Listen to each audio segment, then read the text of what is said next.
Hello viewers, আসসালামু আলাইকুম। কী অবস্থা সবার? আশা করছি সবাই খুব ভালো আছেন।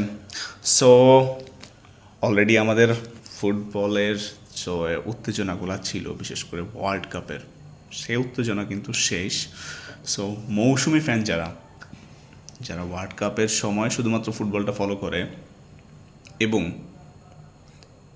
ওই ওয়ার্ল্ড কাপের মৌসুমটায় ফুটবল নিয়ে এক্সারসাইজ করে, এই ধরনের লোকগুলা কিন্তু ইতিমধ্যে মোটামুটি ফুটবল মাঠ ছেড়ে বাইরে চলে গেছে। So this is the right time to talk about football, specially club football.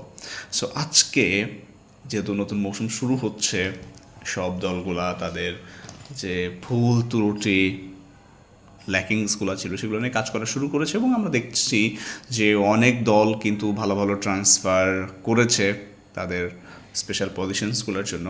So আজকে আমরা ইউরোপের সেরা যে 5টা লিগ, বিশেষ করে ইংলিশ প্রিমিয়ার লিগ, লা লিগা, সিরিয়া, বুন্দেসলিগা, এইগুলা নিয়ে আজকে কথা বলবো এবং এই মৌসুমে কোন দলগুলো আসলে এই টুর্নামেন্টগুলোতে চ্যাম্পিয়ন হওয়ার মতো।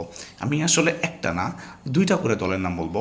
আপনি আপনার ফেভারিট টিম কোনটা এবং আপনি মনে করেন যে কোন টিমটা চ্যাম্পিয়ন হবে সেটা কমেন্ট করে জানিয়ে দিতে পারেন। আমরা মৌসুম শেষে এটা নিয়ে আবার একটা অ্যানালাইসিস ভিডিও দিব যে আসলে আমাদের প্রেডিকশন কোনগুলো খাচ্ছে। সো প্রথমে আসি ইংলিশ প্রিমিয়ার লিগ নিয়ে। সো আমার কাছে মনে হয় অনেক অনেক বছর পর ইংলিশ প্রিমিয়ার লিগ এইবার জিততে পারে ম্যানচেস্টার ইউনাইটেড।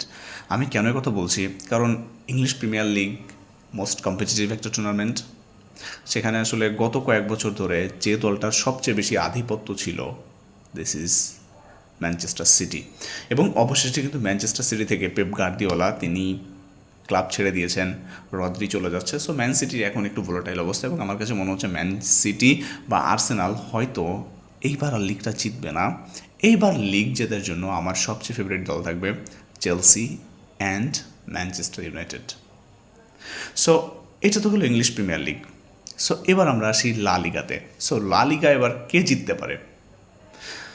দেখুন, লা লিগাতে তো সবচেয়ে বড় 2টি টিম হচ্ছে বার্সেলোনা এবং রিয়াল মাদ্রিদ। যেহেতু রিয়াল মাদ্রিদ গত 2-3 মৌসুম ধরে আসলে লা লিগা শিরোপাটা জিতে না, আমার কাছে মনে হচ্ছে রিয়াল মাদ্রিদ এইবার লা লিগা শিরোপাটা জিততে পারে এবং রিয়াল মাদ্রিদ না জিতলে ডেফিনেটলি সেটা বার্সেলোনা জিতবে, এটা নিয়ে কোনো সন্দেহের অবকাশ নাই।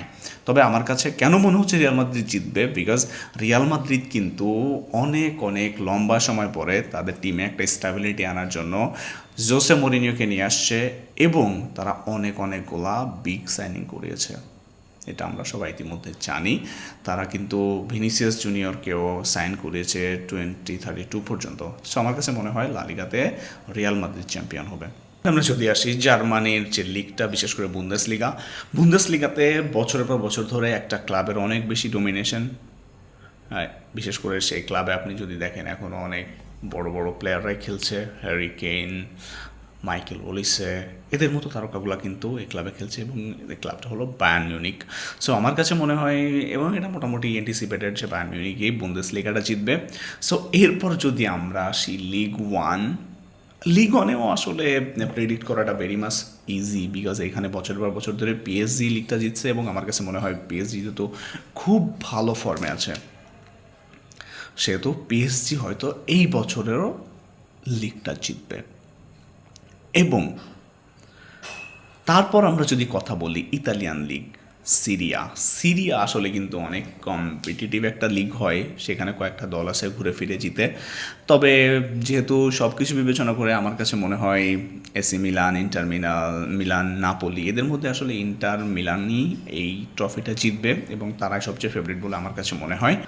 সো এই ছিল আমার টপ 5 লিগের জন্য 5টা প্রেডিকশন। সো আপনি আসলে আপনার পছন্দ টিম কোনটা এবং আপনার কি মনে হয় এই টপ 5 লিগে কারা কারা জিততে পারে, আপনি কমেন্ট করে জানিয়ে দিতে পারেন। Thank you so very much. দেখা হচ্ছে পরের ভিডিওতে। আল্লাহ হাফিজ।